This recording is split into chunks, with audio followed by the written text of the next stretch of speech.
kayu hitam. Kerusi itu adalah kerusi UMNO.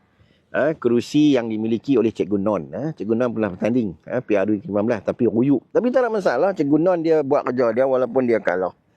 Dia masih lagi membantu rakyat dari segi rakyat yang dibantu itu lebih-lebih lagi rakyat yang B40, rakyat kampung lah. Tapi kalau yang M40, T20 itu kita tak rasa sangat.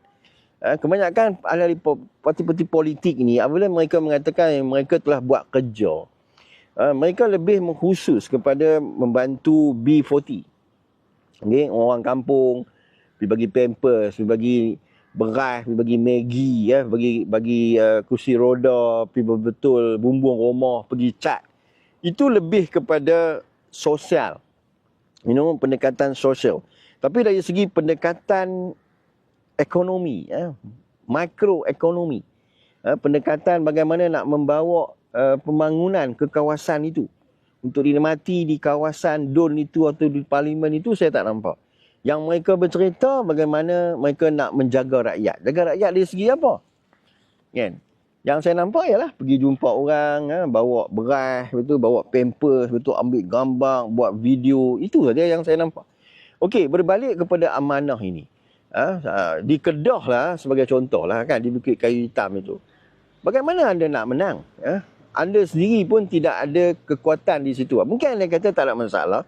Yang akan memenangkan kita adalah apabila kita berada di perpaduan, maka orang UMNO, orang PKR, orang DAP dan pengundi-pengundi yang menyokong Anwar Ibrahim akan mengundi kami. Mana boleh macam tu? Mana boleh macam tu?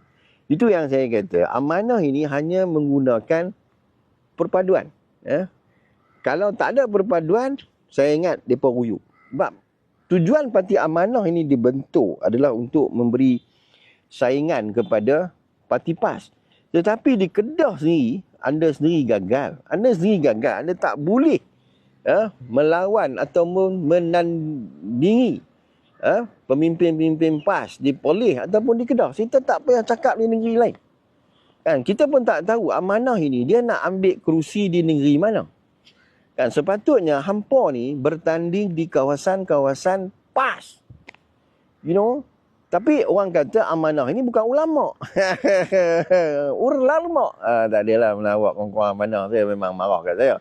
Tapi saya kata, ini realiti tuan-tuan. Di Perlis pun, anda tidak akan dapat satu kerusi pun. Sekiranya anda bergerak di atas logo amanah itu. Kalau anda bergerak atas logo amanah, saya rasa tak ada siapa nak mengundi. Taubatlah saya bagi tahu.